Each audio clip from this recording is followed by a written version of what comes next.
Hey everybody, it's Dr. Lenny Roberts from Summit Spine and Wellness. And during these very stressful times, thought that it would be a good idea to talk about how we can deal with stress.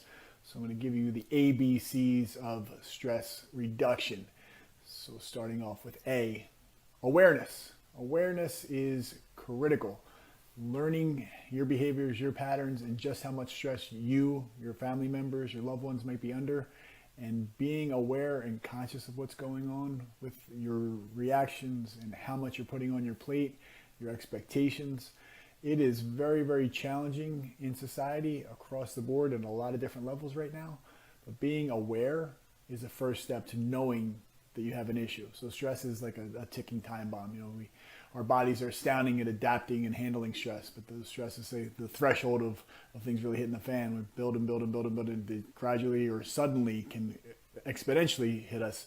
But those small, subtle, repetitive stresses can build and build, and then that straw that breaks the camel's back, and your body starts to break down, or someone has a heart attack, or whatever that stress response may be.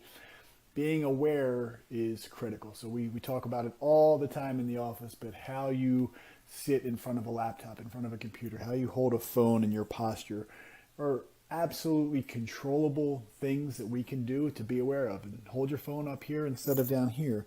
You're going to get more oxygen into your lungs. You're going to get more nerve flow to every cell, tissue, and organ in your body.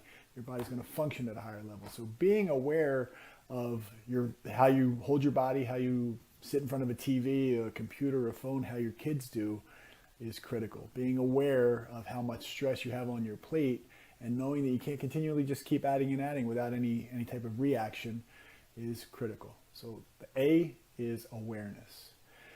For B, breathing. And again, your posture is going to be a huge factor in that. I want to share a couple resources. One's going to be from my very dear friend, Dr. Nicole Lindsay, who's a kick-ass chiropractor in Asheville, North Carolina. And she and her husband practice together with her associate, Dr. Brian. Great practice down there if you're in the Asheville area. And she did a PDF file that's going to talk about different things that she learned from a book called Breathe, which is a book that I just got started with. So I've got to give her the credit where it's due. I'm going to put a link below to the PDF file that could be helpful for some breathing techniques.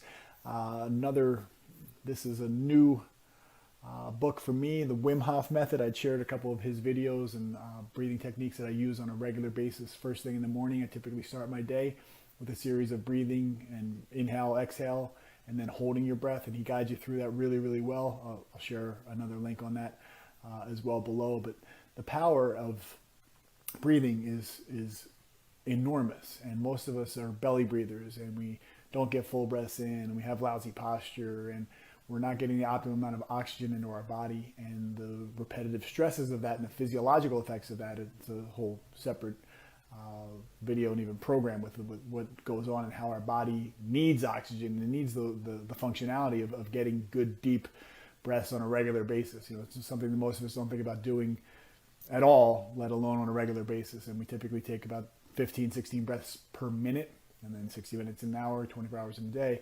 So on the flip side of the accumulative stress that I talked about, if you're shallow breathing and you're not getting oxygen, your body's slowly, gradually breaking down and can lead to things like pain, fatigue, irritability, and increasing more and more stress. So being aware and breathing and taking full inspirations and expirations, and I'm going to let the PDF and the video dive into that deeper. But that's A and B. So the C is being conscious and continuing on. Don't being hard on yourself. So it's two C's, but being conscious again goes into the awareness, but continuing on. Don't beat yourself up if you get off track or if you get stressed out and you respond to a situation not as well as you should. So I was just on my way back from a meeting after leaving the office today, and I got cut off. And the guy cut me off and almost ran me into a tree. I did hit the horn, but instead of getting myself all worked up and stressed out and cursing him out and giving him the expletive or whatever it may be, I just decided to take a deep breath. He might not have seen me or she or whoever it was, and I just took a couple deep breaths and continued to be conscious of my response that may have been an accident, or even if the intent, I'll never see that person again. I didn't see them, and I'm never going to see them again because I don't know what they look like. But my response to that and being conscious of my response to that, there's times in my past where I definitely would have handled that differently, and I would have got myself super stressed out and all fired up.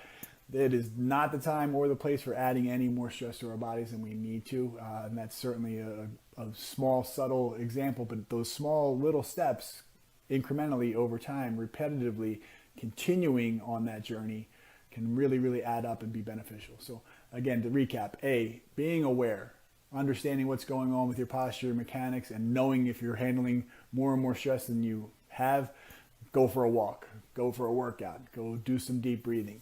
Another great resource is our friend Joe Dowling. I'll give a link for him too. He does some mindful work and some work with getting into your zone. Really, really cool, powerful stuff. So I'm going to try and give you some options and some different strokes for different folks and different things you might be interested in finding out more. But A, being aware. B is breathing and getting that full oxygenation into your respiratory system is critical. And C, continuing on. Don't beat yourself up if you have a bad reaction. I have kids and the whole homeschooling, and I know a lot of folks are still doing that right now. It's a very, very stressful time, but if you do slip up, continue on the path, continue on the journey, continue to be mindful of what's going on with you and your body and your response to situations. And I hope that these tips help you reduce your stress level, handle the stress better. We're not going to be able to hide from all of it by any means, let alone possibly any of it, but just continuing to try and stay engaged, control what you can, and stay in the game can really go a long way. Hope that helps you in your stress management. Have a great day.